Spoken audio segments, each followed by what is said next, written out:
Hello Vault Dwellers, and welcome back to another Fallout Cookbook cooking video. Today we're going to be making the Joe Spuckies Meatball Spuckie. I made some homemade hoagie rolls and I needed something to go in them, and I thought this would be the perfect recipe for us to try out today. So first of all, we're going to need 1 pound of ground beef, 10 ounces of ground veal, and 7 ounces of ground turkey. My local grocery store only had ground veal in the pre-made up meatloaf packages, which is 1/3 ground beef, 1/3 veal, and 1/3 ground pork. I went ahead and went with that over what they're calling for in the recipe, just because I'm not a big fan of ground turkey. I find it gets too dry, and even if you think you've got it well incorporated, sometimes you'll get like little dry pockets in your meatballs. So that's why I'm going straight with this. To this, we're going to add 1 medium onion and 1 medium carrot that have been minced really small, and the recipe doesn't call for it, but I went ahead and sauteed mine lightly on the stove to help soften them up and get them to start breaking down, because I don't want hard bites of carrot and onion in the middle of my meatballs. So let me get that in here, and then I just allowed these to cool down. There is also 8 cloves of minced garlic in here. I think that's kind of a lot. I like garlic, but that is quite the bit. So hopefully this isn't too garlicky. We're also going to need 2 egg yolks, which I've already separated from the whites. And we're going to need, let me see if I can move my bowls around real quick. I have a half a cup of panko breadcrumbs, 1 cup of grated Parmesan, 2 teaspoons of chili powder, 1 teaspoon of ground fennel. If you can't find already ground fennel in your grocery store, you can buy the whole fennel seeds and grind them yourself, which is what I had to do. I have got 3 tablespoons of oregano, 2 tablespoons of sweet basil, 2 teaspoons of salt, and 1 teaspoon of black pepper. And that is all going to get dumped right into our bowl.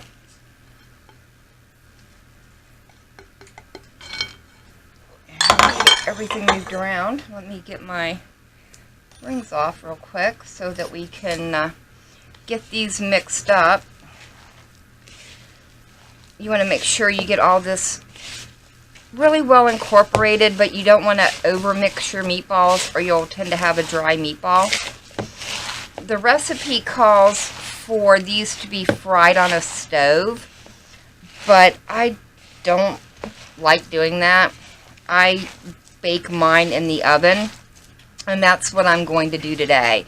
And then I will finish them in the sauce. I think it gives a much better meatball, because when you do them on the stove, sometimes they might get a little darker on one side or start to burn before everything in the middle gets completely cooked. And I find if I just par bake them in the oven and let them finish in the sauce, you get a much softer, juicier, flavorful meatball. So let me, giving me a workout today. You want to make sure you kind of flip it over and that you've got all your dry ingredients from the bottom mixed in.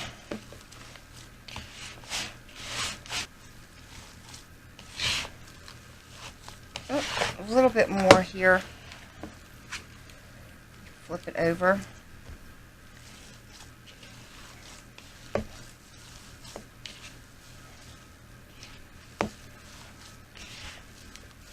I think that's pretty good.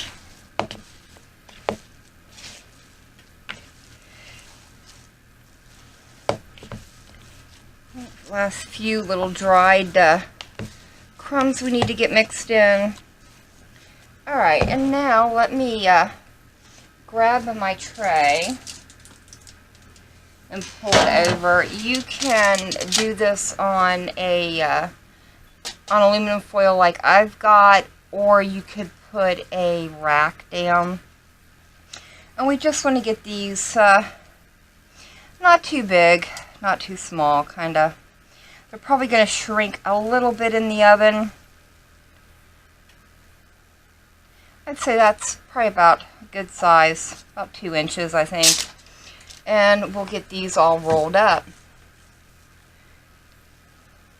While I'm doing this, let me remind you guys about the playlists that Spuckie and I have going on our channels of all our cooking videos, plus cooking videos that have been done and submitted by you guys, our friends and YouTube family. If you would like to be involved in that, let either Spuckie and I know. If you've already got your cooking video done and have posted it on your channel, you can leave a link to it in the description of this video, or on Spuckie's last cooking video. Or if you're part of his Discord server, feel free to leave him a message there. That one's a little bit big. And we will go and take a look at it and get it added to the playlist. I have a hard time keeping my meatballs all the same size. I think this one's a little big too. I will do this probably the whole way through. Alright, well, let me get these rolled up, and I will bring you guys back when I'm done. Just a quick little side note, if you decide to fry these in a pan instead of taking this step and baking them in the oven, then you want to fry them for about 10 to 15 minutes until they're all completely brown. And then you'll have to do them in batches.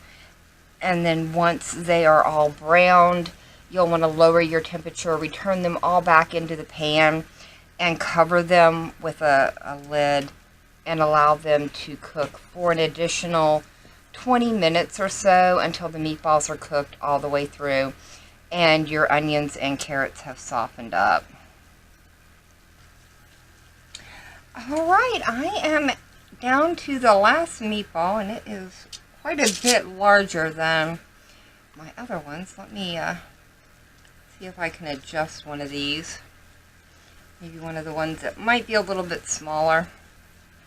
And then I'm going to get my hands cleaned up and get these in the oven for about 20 minutes on 350.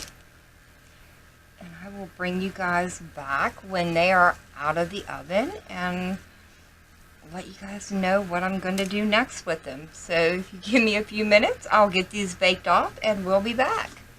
Alright guys, I am back. These have been in the oven for 20 minutes.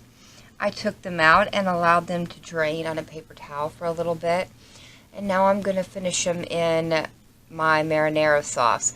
The recipe calls for a 32-ounce jar of your favorite marinara. You can use that if that's what you like, or you can make your own homemade marinara, which is what I chose to do.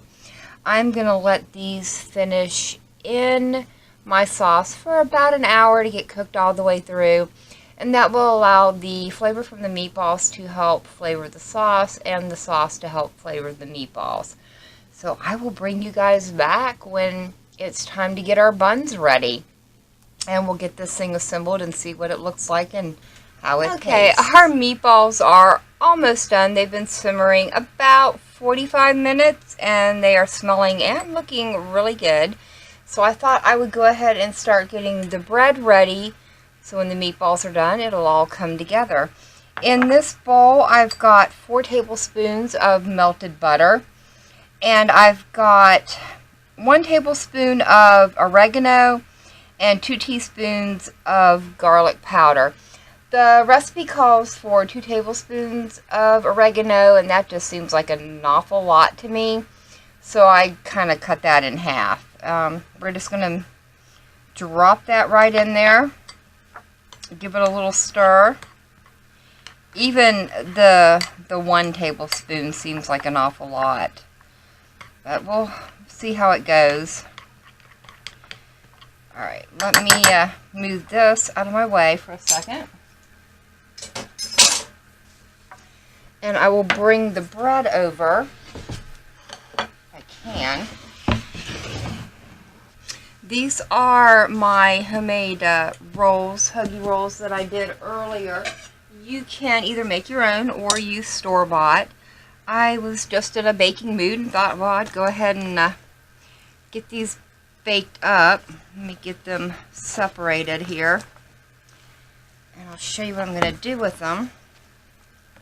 Oh, they're still warm too. If they'll rip, there we go. I got sesame seeds falling off everywhere. Alright, so I'm going to just split these, I think, right down the middle with my bread knife. Just get them opened up a little bit. It doesn't look like my sesame seeds want to stay on. And I'm going to give them a little bit of a squish to kind of get the sides squished down. Kind of open them up without ripping the bottom. And then we are going to move this over here a little bit closer to me. We're just going to brush the insides with our butter and herb mixture here. Alright, let me get these all done. Get this over on a tray.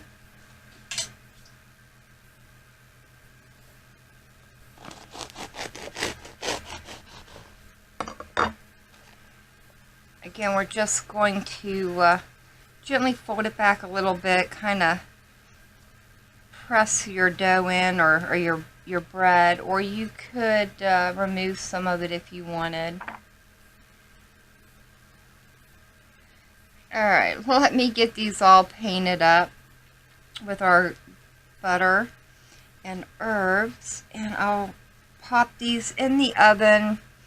You could put these under the broiler for a little bit, or until they're nice and browned, or just bake them in the oven if you don't have a broiler until they've started to brown up and get a little firmer.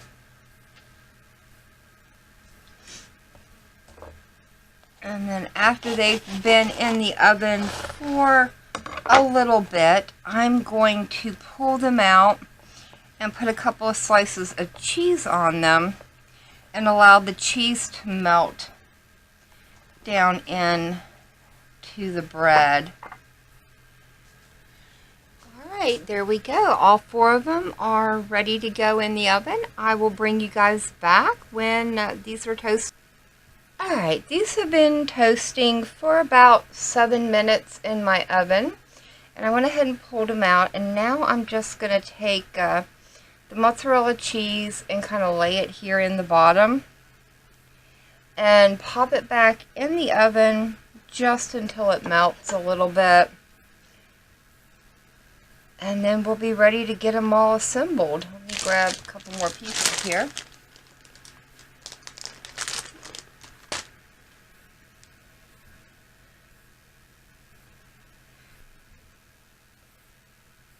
Alright guys, I'm going to pop these back out in the oven for a few minutes.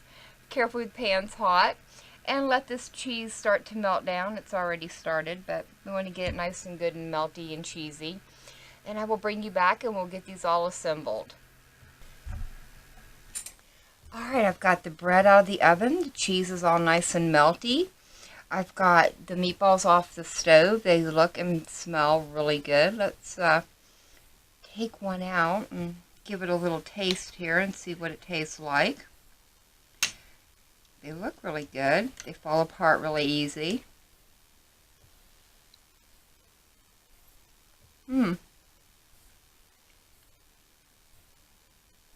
These are pretty good.